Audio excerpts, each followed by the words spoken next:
del Antiguo y también de toda la Biblia, el libro de Ageo. Son solamente 2 capítulos, pero 2 capítulos que tienen bastante contenido, como vamos a ver en esta mañana. Ageo significa fiesta, solemnidad. Y este libro fue escrito aproximadamente en el año 520 a.C. Y creo que es muy conveniente que brevemente vayamos 80 años atrás y miremos el contexto histórico en el cual este libro se tuvo que escribir. En el año 586 a.C., las tropas de Nabucodonosor destruyeron Jerusalén y el templo. Y eso supuso el fin del único imperio, del único reino ya que quedaba, que era el reino del sur. Como bien sabéis y como hemos visto las anteriores semanas, el reino del norte ya había sido destruido por los asirios, creo que en el año 722 a.C. Pues bien, durante el reinado de Nabucodonosor, que era el emperador de Babilonia, la fuerza hegemónica en aquellos tiempos, pues después de haber habido ya 2 deportaciones, en el 605 y en el 597, llegamos a esta tercera deportación y a esta destrucción de Jerusalén y del templo. Y ahí empieza el cautiverio de miles y miles de judíos que se ven obligados por este emperador a ir desterrados de su tierra y se ven obligados a ir a vivir a la zona de Babilonia. Pero pasan los años y el imperio babilónico va perdiendo fuerza y surge una nueva potencia militar, el imperio persa. Y tal como profetizó Daniel en su libro, pues acaban aniquilando al imperio babilónico, a los sucesores de Nabucodonosor, y en el año 539 es una destrucción paulatina, gradual, poco a poco, y en el año 539 a.C. Se acaba el imperio babilónico y es sustituido por este nuevo imperio persa. Y este primer emperador conquistador, el emperador Ciro, pues movido por el Espíritu Santo, porque no nos olvidemos, el hombre propone, pero Dios dispone, pues este nuevo emperador, Ciro, pues cumple los designios de Dios. Y los designios de Dios era la vuelta del pueblo judío a Jerusalén y a Judá. Y un año después, en el año 538, pues realiza un decreto real y en ese decreto real autoriza al pueblo judío a volver a Jerusalén, a volver a habitar los pueblos de alrededor, para que puedan construir un nuevo templo para la gloria de Dios. Leamos el versículo 3 del capítulo 1 de Esdras.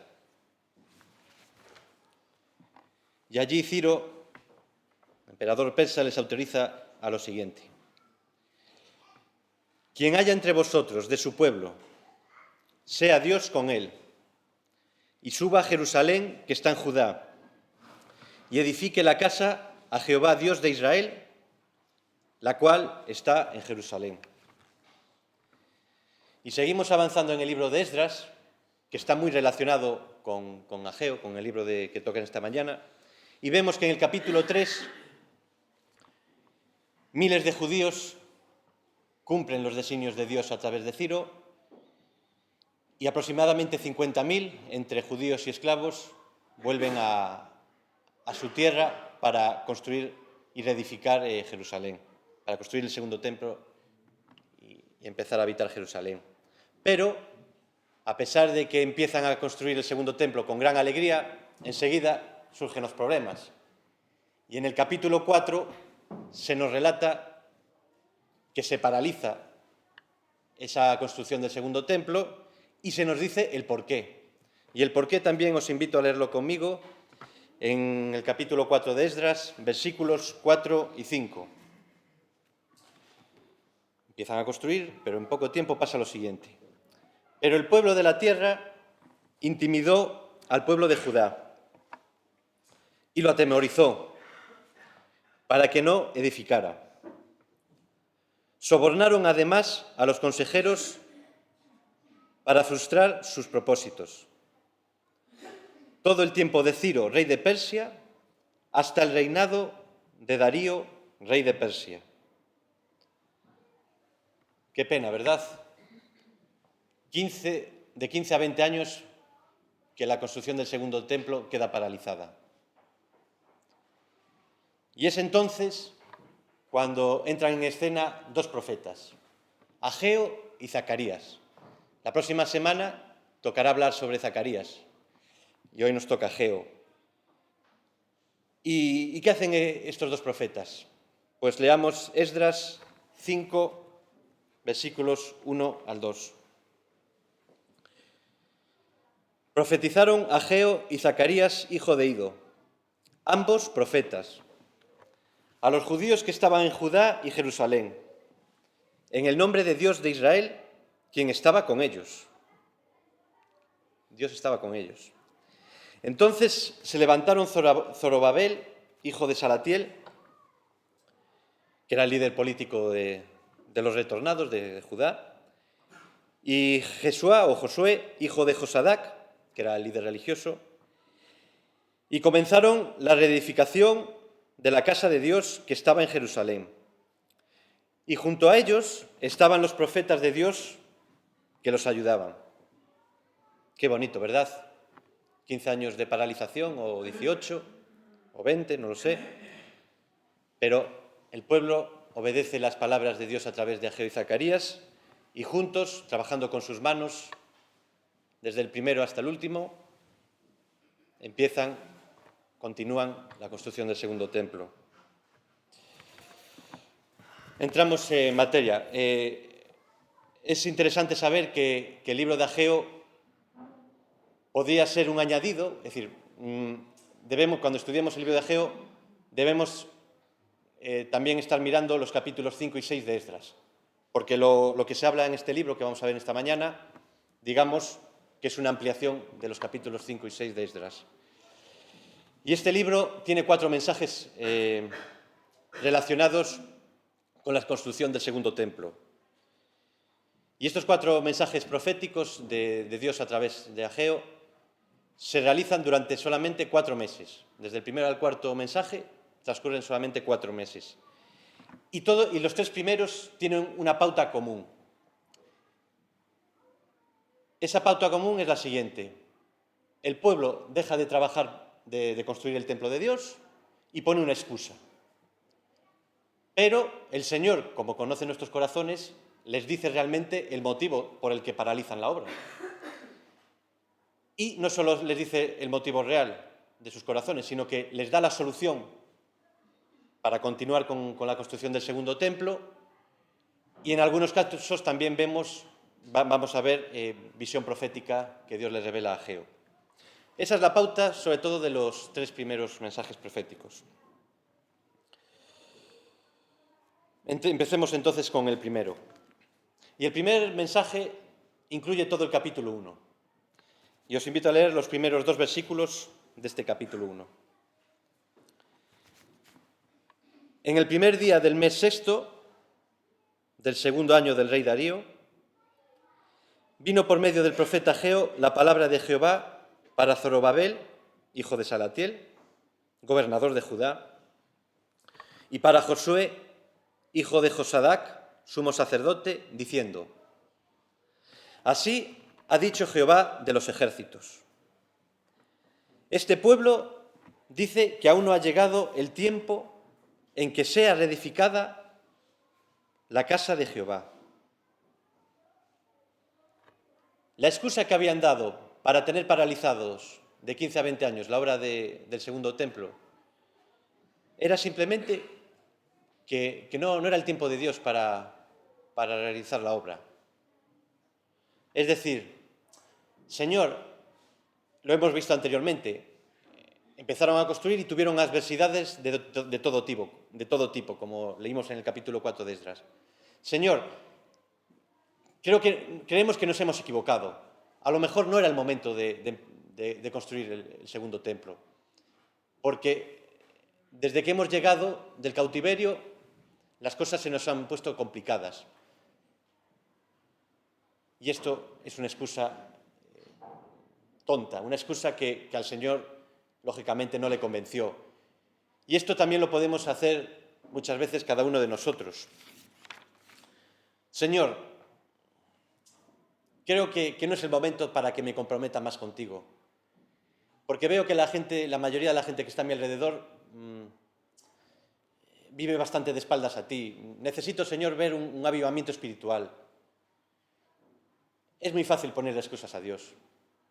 Ellos le pusieron esta y nosotros también podemos ponerle cualquier tipo de excusa, ¿verdad? Pero, como acabo de decir anteriormente, el Señor conoce nuestros corazones y conocía también el corazón de cada uno de ellos. ¿Y qué les dice el Señor a continuación en los versículos 3 al 5? Leamos. Entonces vino palabra de Jehová por medio del profeta Ageo, diciendo: es para vosotros tiempo, para vosotros, de habitar en vuestras casas artesonadas, y esta casa está desierta. El verdadero motivo para llevar 15 a 20 años sin trabajar para Dios, sin construir el templo del segundo templo, era simplemente que se habían centrado más en sus deseos, en sus conveniencias, en sus comodidades. Estaban centrados, como les dice directamente el Señor a través de Ageo, en habitar en vuestras casas artesonadas. Y la construcción del templo había pasado a un segundo lugar. ¿Y qué les sigue diciendo el Señor? Versículos 5 y 6. Reflexionad acerca de vuestros caminos. Habéis sembrado mucho, pero habéis recogido poco. Coméis, pero no os saciáis. Bebéis, pero no quedáis satisfechos. Os vestís, pero no os abrigáis. Y el jornalero recibe su jornal en bolsa rota. El Señor les dice: reflexionad, reflexionad. Todos estos 15 años o 20 que habéis vivido para vosotros, para acomodaros en Jerusalén y en los pueblos de alrededor, y las cosas os van peor, lo estamos leyendo. Nunca os sentís realizados, parece como que os falta algo. Versículo 9. Buscáis mucho y halláis poco, y encerráis en casa, y yo lo disiparé en un soplo, dice Jehová de los ejércitos. ¿Y por qué las cosas le iban mal? Pues muy claro, continuemos en el versículo 9. Por cuanto mi casa está desierta, 20 años de paralización casi, y cada uno de vosotros corre a su propia casa. El Señor quería despertarles espiritualmente. Todas las adversidades que les estaban ocurriendo tenían un motivo claro. El Señor no le importaban las personas.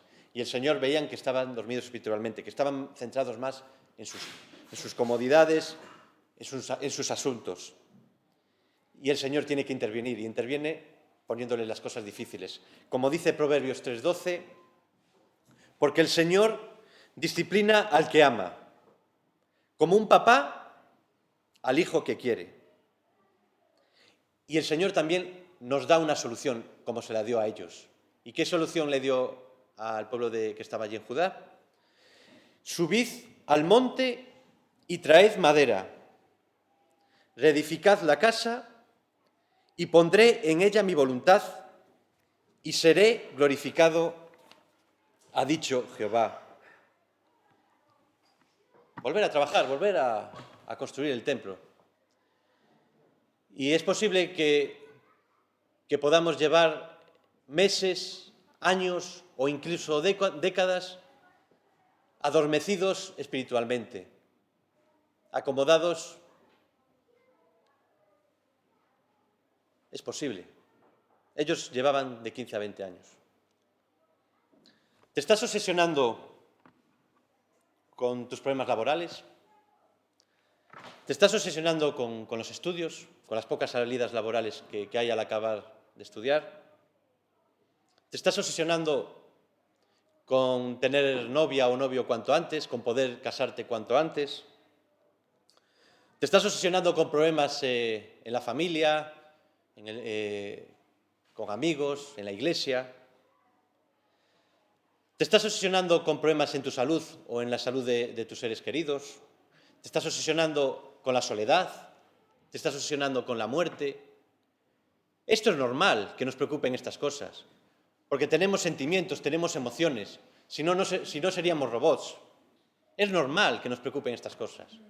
El problema es cuando nos obsesionamos, como he estado repitiendo, cuando dejamos que la ansiedad tome el control de nuestra vida, cuando nos preocupamos en demasía y nos olvidamos de Cristo. Y el Señor nos conoce. El problema es cuando dejamos de reflexionar y trabajar en las cosas de Dios. El problema es cuando dejamos de orar e involucrarnos con las personas que Dios pone en nuestro camino. Y Jesús nos dice en Mateo 6, 31 al 34, en el Sermón del Monte, lo siguiente. ¿Quién mejor que Jesús para conocer nuestros corazones? No os afanéis, pues, diciendo, ¿qué comeremos? ¿O qué beberemos? ¿O qué vestiremos? Porque los gentiles buscan todas estas cosas. Pero vuestro Padre Celestial sabe que tenéis necesidad de todas estas cosas.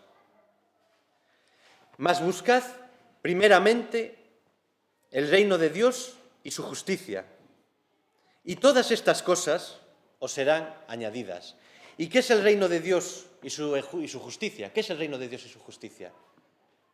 Pues el reino de Dios y su justicia podía ser, por ejemplo, el evangelismo, la comunión unos con otros, la oración, la lectura profunda de la Biblia, la honradez, la práctica de una vida cristiana de amor y justicia con nuestra familia, con nuestros hermanos en la fe, con todos aquellos que viven de espaldas a Dios, etcétera, etcétera, etcétera. Eso engloba el reino de Dios y su justicia. ¿Y qué continúa diciendo Jesús en el siguiente versículo? Así que no os afanéis por el día de mañana, porque el día de mañana traerá su afán. Basta a cada día su propio mal. ¿Y cómo reaccionó el pueblo ante este mensaje tan claro que habíamos visto anteriormente de Ageo? Pues el pueblo reaccionó bien. Y en los versículos 12 al 15 se nos dice que, en primer lugar, el pueblo temió, respetó reverentemente las palabras de Dios a través de Ageo. En segundo lugar, Dios vio sinceridad en ellos y les dice que está con ellos, estoy con vosotros. Y en tercer lugar, el pueblo se anima y vuelve al trabajo, vuelve a emprender la construcción del segundo templo. Ojalá reaccionemos en esta mañana también como ellos reaccionaron. Segundo mensaje. Vuelven a retomar el trabajo, pero a las 3 semanas vuelven a desanimarse. 3 semanas y se desaniman otra vez. Y la razón de este desánimo la vemos en los versículos 1 al 9 del segundo capítulo. Había ancianos, personas que ya tenían más de 70 años, que habían tenido la suerte de conocer el primer templo, el templo de Salomón. Y lógicamente este segundo templo era muy inferior en calidad al primer templo. Las tropas de Nabucodonosor se habían llevado el oro, la plata, y este segundo templo, vuelvo a repetir, era muy inferior en muchos aspectos. Y Dios lo reconoce, y Dios realmente dice que tiene razón. Fijaos en el versículo 3 del capítulo 2. ¿Quién ha quedado entre vosotros que haya visto esta casa en su gloria primera? ¿Y cómo la veis ahora? ¿No es ella como nada delante de vuestros ojos? Es verdad. ¿Y esto justifica que volváis a desanimaros y volváis a dejar de trabajar en el templo? Pues claro que no. Versículos 4 y 5. Pues ahora, Zorobabel, esfuérzate, dice Jehová. Esfuérzate también, Josué, hijo de Josadac, sumo sacerdote, y cobrad ánimo, pueblo todo de la tierra, cobrad ánimo, dice Jehová, y trabajad, porque yo estoy con vosotros, dice Jehová de los ejércitos. Según el pacto que hice con vosotros cuando salisteis de Egipto, así mi espíritu estará en medio de vosotros y no temáis. Y cuando estaba reflexionando en la actitud de la gente mayor de que estaba allí en Judá, y tenían razón, no se podía comparar el segundo templo con el primero, pues me vinieron 4 ideas que quiero compartir con todos vosotros en esta mañana. Primera, son autorreflexiones. Fernando, si no te comprometes con un ministerio, ni se te ocurra desanimar, ni se te ocurra criticar destructivamente a los hermanos que están comprometidos con ese proyecto o ministerio. Es más, debes orar por el éxito espiritual de ese proyecto o ministerio en el cual están involucrados tus hermanos en la fe. Segunda reflexión. Fernando, si crees que un ministerio empezado por unos hermanos es bastante mejorable, si realmente lo crees, habla con esos hermanos, ofrécete a ayudarles en lo que te pidan. Pero no critiques por criticar, no desanimes por desanimar y mucho menos paralices o destruyas ese proyecto o ministerio. Tercera autorreflexión. Fernando, no importa casi nada quién reciba los aplausos de un proyecto o ministerio. No importa casi nada o nada. Lo importante es que ese proyecto, ese ministerio, se realice con excelencia y desinteresadamente para la gloria de Dios. Eso es lo importante. Y cuarta autorreflexión. Fernando, si no se hacen las cosas conforme a tu punto de vista, no trates de imponerte y desprestigiar a los hermanos comprometidos en dicho proyecto o ministerio. Y desgraciadamente, estas buenas actitudes, estas buenas ideas que me venían a la mente al profundizar en el libro de Ageo, desgraciadamente creo que las hemos incumplido, y yo me incluyo, por supuesto, mucho más de lo que pensamos.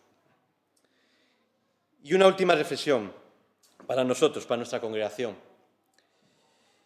Aunque en el pasado hubiera tiempos mejores en muchos aspectos, si es que los hubo, en el evangelismo, o en la comunión fraternal, o en la alabanza, o en la obra social, o en los jóvenes, o en la escuela dominical, etc. Si en el pasado hubo mejores tiempos, eso solo lo sabe el Señor, eso no es excusa, en modo alguno, para dejar de confiar, para dejar de trabajar y para dejar de vivir para la gloria de Dios y el bienestar de nuestro prójimo. No es excusa. ¿Y por qué? Porque Dios está con nosotros. Y eso también se lo dice al pueblo de Judá. Versículos 5 al 9. Dios les promete en estos versículos que la gloria de este segundo templo, que era muy inferior al primero, va a ser superior a la del templo de Salomón. ¿Y qué ocurrió? Pues que esta profecía se cumplió. 4 años después de las palabras de Ageo, el segundo templo terminó de ser construido. Y seguía siendo inferior al primero, pero 500 años después aparece Herodes el Grande, en el año 19 a.C., 20 años de que nuestro Salvador viniese a nacer en Belén. Y Herodes reforma estupendamente el pequeño templo que había, y no solo eso, sino que lo amplía en gran manera. Pero sobre todo, la gloria de este segundo templo fue mayor que la del primero, porque tuvo el privilegio de tener a Jesús. Tuvo el privilegio de que Jesús fue allí, enseñó y denunció el pecado. Y en Mateo 21:13 vemos cómo denuncia que habían convertido ese segundo templo en una cueva de ladrones, lo habían convertido en un negocio. El segundo templo fue más glorioso que el primero y se cumplieron las palabras de Ageo. Desgraciadamente, en el año 70, 30 y pico años después de que nuestro Salvador resucitase, pues las tropas del general Tito, del emperador Tito, entraron en Jerusalén y destruyeron la ciudad y el templo. Y solamente quedó el muro de las lamentaciones en pie. No lo olvidemos, Dios siempre realiza un trabajo nuevo y diferente. Lo que pueda suceder en el futuro puede ser mejor que lo que sucede en el presente y en el pasado, siempre y cuando no nos aferremos a la tradición, no dejemos de tener fe en Dios y busquemos trabajar conforme a sus principios bíblicos. El futuro siempre puede ser mejor si trabajamos así. Tercer mensaje, vamos acabando. El pueblo de Dios vuelve a animarse y retoma otra vez el trabajo. Y a los 2 meses vuelven a desanimarse. Y en los versículos 10 al 19 del segundo capítulo aparece un tercer mensaje profético y una nueva enseñanza espiritual de Dios para su pueblo allí en Judá y para cada uno de nosotros. ¿Y por qué se habían desanimado? Versículo 17 del capítulo 2. Les dice el Señor: os herí con viento solano, con tizoncillo y con granizo en toda obra de vuestras manos. Mas no os convertisteis a mí, dice Jehová. Meditad, pues, en vuestro corazón. Ellos querían resultados inmediatos. Querían construir el templo y que no hubiera problemas. Y precisamente Dios utilizaba los problemas, las adversidades que surgían en la construcción de la obra, para irlos modulando espiritualmente, para irlos perfeccionando. Y a mí me pasa igual constantemente. Muchas veces queremos resultados inmediatos y nos impacientamos. Y cuando reflexiono en mi conversión, tengo que reconocer que enseguida me desanimaba. Pensaba que por el hecho de haber nacido de nuevo, por el hecho de haber recibido el Espíritu Santo, pues iba a ser una especie de superhombre, entre comillas, y que no iba a tener errores espirituales, o si los tenía, pues no iban a ser habituales. Y también pensaba que los problemas se iban a resolver de la noche a la mañana. Y la vida cristiana, pues no es tan fácil. Me impacientaba, me desanimaba con facilidad. Y a ellos también les pasaba. Y también lo mismo nos puede pasar como congregación. Muchas veces cuando nos metemos en ministerios evangelísticos o de otra índole, queremos resultados inmediatos. Empezamos con mucha ilusión, pero en meses o años dejamos de mejorarlos e incluso hasta se dejan. ¿Y qué nos dice el apóstol Pablo en Gálatas 6, versículo 9? No nos cansemos, pues, de hacer el bien. No nos cansemos, porque a su tiempo cosecharemos, siempre y cuando no desmayemos, si no, desmayamos. Pero el Señor termina con un último mensaje, y es un mensaje de estímulo para ellos y para nosotros. El Señor sabía que ellos estaban cansados de haber dependido del imperio babilónico y ahora estaban bajo el imperio persa. Y ellos se preguntaban, se quejaban ante Dios, ¿cuándo seremos libres? Y lo seremos libres alguna vez. Y el Señor les da un mensaje de estímulo. Los últimos versículos del capítulo 2, versículos 20 al 24. En el día 24 del mismo mes vino por segunda vez la palabra de Jehová a Ageo diciendo, habla a Zorobabel, gobernador de Judá, diciendo. Y entonces vemos visión profética sobre los últimos tiempos de la gran tribulación, profecía que todavía no se ha cumplido. Y les dice el Señor, yo estremeceré los cielos y la tierra, trastornaré el trono de los reinos y destruiré la fuerza del reino de las naciones. Trastornaré el carro y a los que suben en él. Caerán los caballos y los que montan en ellos, cada cual por la espada de su hermano. ¿Y qué ocurrirá cuando el Señor destruya a las naciones que se oponen a él al final de la gran tribulación? Pues continuamos.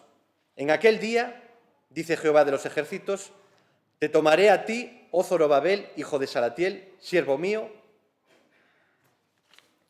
Y aquí hay que hacer un inciso. Jesús era descendiente de Zorobabel. Por eso cuando habla de Zorobabel, realmente está hablando de nuestro Salvador. Y esta profecía, bueno, seguimos leyendo. Te tomaré a ti, oh Zorobabel, hijo de Salatiel, siervo mío, y te pondré como anillo de sellar. Aquí está hablando ya de Jesús, como descendiente de Zorobabel. Y te pondré como anillo de sellar, es decir, señal de autoridad, el Señor gobernando, porque yo te he escogido, dice Jehová de los ejércitos.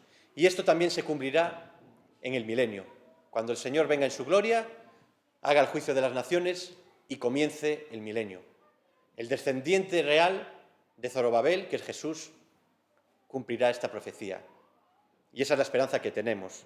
Y nosotros también tenemos la esperanza de ser libres de nuestro cuerpo de pecado. Y ellos también serán libres de los imperios que les han dominado, que les dominaban, ¿no? Ese es el tema central de este pequeño libro. El ánimo que Dios siempre está dispuesto a dar a los carpinteros creyentes que trabajamos en la obra de Dios. Y si tuviera que resumir este pequeño libro, lo haría con la segunda parte del versículo 4 del capítulo 2. Y es un mensaje que Dios nos dice en esta mañana a cada uno de nosotros y que me gustaría que lo llevásemos para nuestras casas. Cobrad ánimo, cobrad ánimo. A pesar de nuestras imperfecciones, a pesar de nuestra dureza de corazón, el Señor nos dice, cobrad ánimo. Pueblo todo de la tierra, dice Jehová, y trabajad,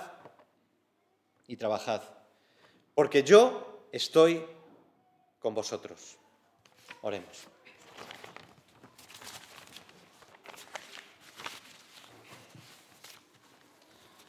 Sí, Padre, gracias por tu sabiduría, Señor. Gracias porque tenemos cantidad de material, Señor, para profundizar en lo que nos quieres enseñar día tras día, Señor.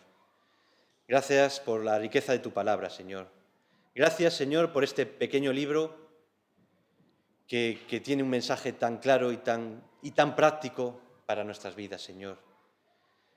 Gracias porque nos das la vida, nos das el Espíritu Santo, nos das la posibilidad de orar hacia ti en cualquier momento de nuestra vida, Señor. Nos das una vida de riqueza, Señor, de proyectos, de ilusión, Señor. No hay mayor ilusión, Señor, que trabajar en tu templo. que formar parte de la Iglesia Universal, Señor. Gracias porque siempre estás dispuesto a animarnos y a enseñarnos constantemente, Señor. Ayúdanos a poner en práctica tus enseñanzas, Señor, y gracias una vez más, Padre. En tu santo nombre. Amén.